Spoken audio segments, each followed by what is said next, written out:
हमारे इतिहास में अगर शक्तिशाली देव देवियों की शक्ति का वर्णन है, तो वहीं कई शक्तिशाली दैत्यों, दानवों और राक्षसों का भी वर्णन किया गया है, जो वरदान प्राप्त कर अजेय हो गए थे। परंतु आज इस वीडियो में हम कुछ ऐसे राक्षसों की आपसे चर्चा करेंगे, जो बिना किसी वरदान के ही अत्यधिक शक्तिशाली एवं अजेय थे, जिनके बल एवं शक्ति ने त्रिदेवों को भी अचंभित कर दिया था। कृपया इस रोचक वीडियो को अंत तक अवश्य देखें। ओम गणपति चैनल में आपका स्वागत है। अगर आपको हमारे वीडियो पसंद आते हैं तो कृपया चैनल को सब्सक्राइब और वीडियो को लाइक अवश्य करें। इससे हमें और भी अच्छा कार्य करने की प्रेरणा मिलती है। विभिन्न धर्म ग्रंथों से ली गई रोचक कथाओं को सुनने के लिए हमारे दूसरे चैनल सुनो कथा को भी सब्सक्राइब करें। वृत्रासुर। महाभारत के शांति पर्व अध्याय 281 के अनुसार प्राचीन काल की बात है।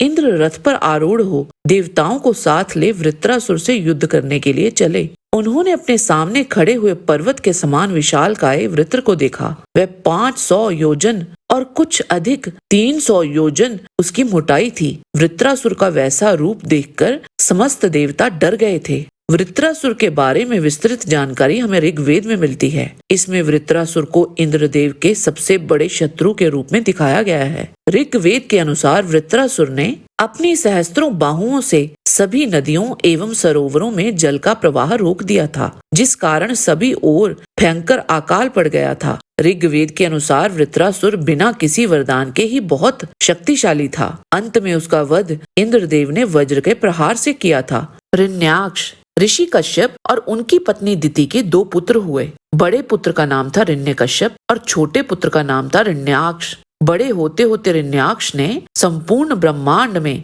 हाहाकार मचा दिया था। हाथ में छड़ लिए वे तीनों लोकों में विचरता था। उसने स्वर्ग को भी अपने अधीन कर लिया था। उसके प्रकोप से सारे देव वहां से भाग गए थे। वह इतना बलशाली था कि उसने पृथ्वी को ले जाकर रसातल में छुपा दिया था। इसके उपरांत उसने जल के देवता वरुण देव को भी चुनौती दे डाली थी, किंतु वरुण देव ने उसकी चुनौती को टालते हुए उससे कहा कि तुम्हारे बल की समानता केवल नारायण ही कर सकते हैं। अंततः हिरण्याक्ष का वध भगवान विष्णु ने वाराह अवतार लेकर किया था। कुंभकर्ण। वह ऋषि विश्रवा और कैकसी का पुत्र था तथा रावण का छोटा भाई था। कुंभकर्ण अपने पूर्व जन्म हिरण्याक्ष के समान ही दिखने में बहुत ही ज्यादा शक्तिशाली और भीमकाय था। कुंभकर्ण ने जन्म लेते ही भूख से विकल हो बहुत से हजारों जीवों को खा लिया था। जब वज्रधारी इंद्र ने कुपित हो अपना वज्र कुंभकर्ण पर चलाया, पर कुंभ वज्र के प्रहार को भी सह गया था। कुंभकर्ण ने इंद्र के ऐरावत हाथी का दांत उखाड़कर इंद्र ही की छाती में मारकर उन्हें घायल कर दिया था। देवराज इंद्र के साथ साथ कुंभकर्ण ने यमराज सहित अन्य समस्त देवों, गंधर्वों और यक्षों को भी पराजित कर दिया था।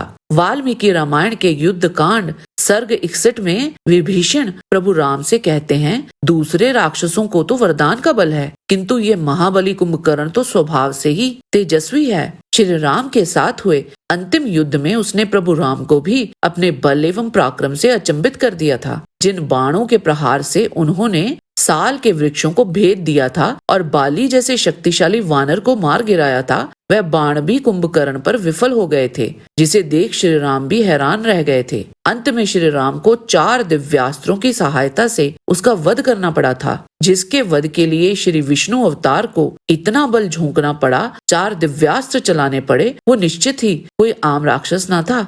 जालंधर। शिव पुराण के अनुसार जालंधर का जन्म तब हुआ था जब भगवान शिव की तीसरी आंख से उत्पन्न हुई तीव्र क्रोध की ज्वाला को समुद्र में डाल दिया गया था। तो क्रोध की वह ज्वाला बालक का रूप लेकर जोर जोर से रोने लगी। उस बालक के रोने की आवाज सुनकर सारा संसार भयभीत हो गया था। जब ब्रह्मा जी उस बालक को देखने आए तो उसने ब्रह्मा जी के गले में हाथ डाल दिया था और उनका गला जोर से दबाया, जिसकी पीड़ा स्वरूप उनकी आंखों से आंसू बहने लगे। तब ब्रह्मा जी समुद्र से बोले, इसने मेरे नेत्रों से जल निकाला है, अतः यह बालक जालंधर के नाम से प्रसिद्ध होगा। उत्पन्न होते ही युवा हो जाने के कारण यह बालक महापराक्रमी, महायोद्धा और रण दुर्मद होगा। यह बालक युद्ध में सदैव विजयी होगा। कोई देवता या मनुष्य चाहकर भी इसका कुछ न बिगाड़ पाएंगे तथा यह बालक दैत्यों का अधिपति होगा। इसका संहार केवल त्रिलोकीनाथ भगवान शिव के ही द्वारा संभव है। वह इतना शक्तिशाली था कि भगवान विष्णु द्वारा चलाई गई कौमुदकी गदा के प्रहार को भी वह सह गया था और उसमें इतना बल था कि एक समय उसने द्रोणागिरी पर्वत को उखाड़कर समुद्र में डाल दिया था। उसने सभी देवों को परास्त कर समस्त लौकिक दुनिया पर अधिकार स्थापित कर लिया था। उसने एक अवसर पर भगवान शिव के निवास स्थान कैलाश पर भी हमला कर दिया था, जहाँ जालंधर का भगवान शिव के साथ भयंकर युद्ध हुआ था और वो शिव जी के हाथों मारा गया। भगवान शिव ने जब भगवान विष्णु से पूछा कि आपने जालंधर का वध क्यों नहीं किया, तो विष्णु जी बोले कि मैंने उसका वध इसलिए नहीं किया क्योंकि जालंधर देवी लक्ष्मी का भ्राता है और उसमें आपका भी अंश विद्यमान है, इसीलिए उस दैत्य की वीरता से प्रसन्न हुआ था। मधु और कैटव। महाभारत और रामायण के अनुसार बिना किसी वरदान के ही ये दोनों निस्संदेह ही सबसे शक्तिशाली दैत्य थे। रामायण के उत्तर कांड सर्ग 59 तथा 104 के अनुसार जब ऋषि भेष में काल श्री राम से मिलने पहुंचे थे तो वहां वह श्री राम जी से बोले थे कि मुझे ब्रह्मा जी ने संदेश देकर भेजा है। लोक स्वामी पितामह ब्रह्मा जी ने कहा है कि इन लोकों की रक्षा के लिए आपने जो मृत्यु लोक की अवधि बांधी थी वह अब पूरी हो चुकी है। आप ही पूर्व काल में माया द्वारा लोक का संहार कर महासागर में सोए थे। उसी समय आपने मुझे उत्पन्न किया, तदंतर अनंत नाग को उत्पन्न किया।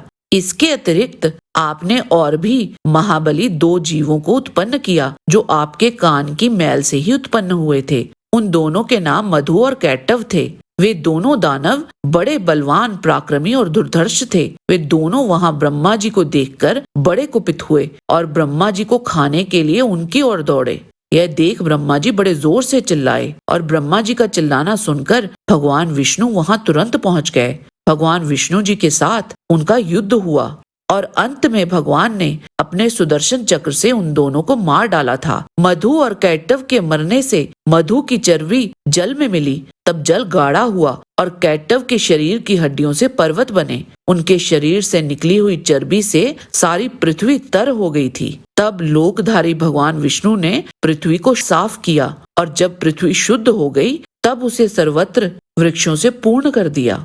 पृथ्वी से सब प्रकार के अन्न और औषधियां उत्पन्न होने लगी। महाभारत के शांति पर्व अध्याय 347 में मधु कैटव उत्पत्ति का समान वर्णन ही किया गया है। वहां यह भी बताया गया है कि उन दोनों विशालकाय दैत्यों ने ब्रह्मा जी से वेद छीनकर रसातल में डाल दिए थे और यहीं भगवान विष्णु के हयग्रीव अवतार का भी वर्णन हमें मिलता है। अंत में भगवान विष्णु ने उन दोनों दैत्यों को मारकर वेदों को पुनः ब्रह्मा जी को दे दिया था। हमने मधु और कैटव की संपूर्ण जानकारी केवल महाभारत और रामायण के संदर्भ से ही दी है। पुराणों में इनका थोड़ा अलग विवरण अवश्य हो सकता है। अंत में हम यही कहना चाहते हैं कि मधु और कैटव ही बिना किसी वरदान के सबसे शक्तिशाली दैत्य थे। यहाँ तक कि जिन राक्षसों और दैत्यों को वरदान प्राप्त थे वे उनसे भी कहीं अधिक शक्तिशाली थे। आज के वीडियो में बस इतना ही। आशा करते हैं कि आपको हमारा ये वीडियो पसंद आया होगा। कृपया इसे लाइक और शेयर अवश्य करें। किसी भी प्रकार की त्रुटि के लिए आप सबसे क्षमा याचना करते हुए आपसे निवेदन है कि प्रेम पूर्वक परमपिता परमात्मा को मन में धारण करें और बोलें वैदिक सनातन धर्म की सदा ही जय।